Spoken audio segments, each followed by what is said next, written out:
بسم اللہ الرحمن الرحیم رب اشرح لی صدری ویسر لی امری واحلل عقدۃ من لسانی یفقہوا قولی۔ شہزادی کونین فاطمۃ الزہرا سلام اللہ علیہا کی عبادت کا عالم یہ کہ قرآن کریم میں ارشاد گرامی ہے، رجال لا تلہیہم تجارت ولا بیع عن ذکر اللہ۔ کچھ ایسے مرد ہیں کہ جنہیں تجارت، خرید و فروخت اللہ کی یاد سے غافل نہیں کرتی۔ کب آیت یہ نازل ہوئی؟ جب مدینہ میں جمعے کا دن نبی اکرم صلی اللہ علیہ وآلہ نماز کے لیے خطبہ دے رہے ہیں، لوگ موجود ہیں، کائنات کے نبی کی گفتگو سن رہے ہیں، مگر جیسے ہی وہ دف بجائے گئے جو تجارت کرنے والے آ کے بجایا کرتے تھے کہ شام سے قافلہ آ گیا ہے تجارت کے لیے، لوگ نبی کریم کو مسجد میں چھوڑ کر چلے گئے۔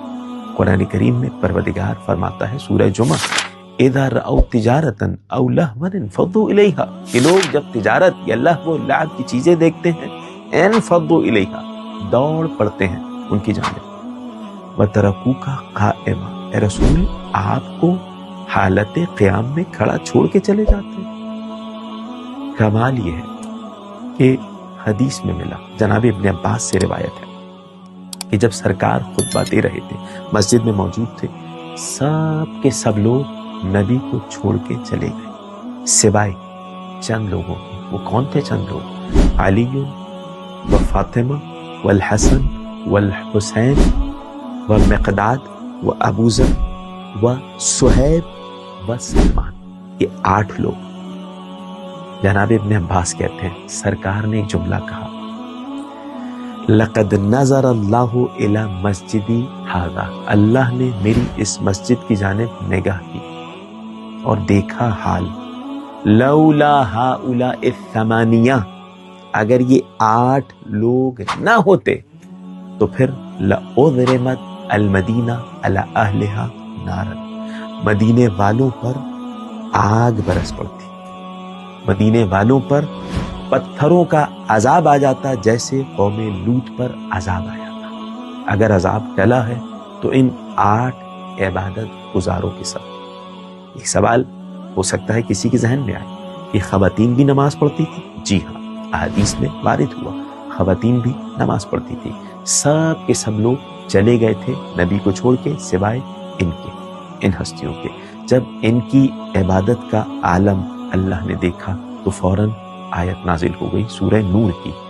مومنوں میں سے کچھ ایسے مرد ہیں، لا تلہیہم تجارت ولا بیع عن ذکر اللہ، جنہیں تجارت، خرید و فروخت اللہ کی یاد سے غافل نہیں کرتی۔ شہزادی کونین کی عبادت کا عالم یہ ہے کہ حتیٰ دشمنان عبادت کی تعریف کر رہے ہیں۔ حتیٰ حسن بصری سے بھی روایت ہے، جناب سیدہ کونین زمانے میں سب سے زیادہ عبادت کرنے والی تھی، روایت حسن بصری نقل کر رہے ہیں۔ کانت تقوم فی المحراب، محراب میں شہزادی کونین جب قیام فرماتی تھی، ائمہ اہل بیت علیہ السلام سے احادیث موجود ہیں، دوسرے فضائل اپنی جگہ، مگر عجیب حدیث ہے، تتورم قدمہ، جناب سیدہ کونین کے قدمہائے مبارک پر ورم آ جاتا تھا عبادت کے سبب۔ اور آپ حضرات کے سامنے احادیث موجود ہیں کہ جب شب جمعہ آتی، ساری رات عبادت کرتی، دعا مانگتی، امام حسن علیہ السلام نے آ کے سوال کیا، اے مادر گرامی اپنے لیے بھی دعا مانگے؟ جواب دیا، الجار ثم الدار، بیٹا پہلے پڑوسی اس کے بعد گھر والے۔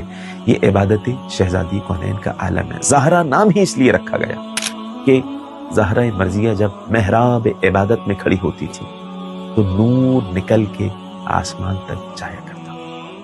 پروردگار بحق شہزادی کونین ہمیں اپنی اطاعت کرنے والوں میں شمار فرما۔ سبحان ربک رب العزت عما یصفون وسلام علی المرسلین والحمد للہ رب العالمین، والسلام علیکم ورحمۃ اللہ۔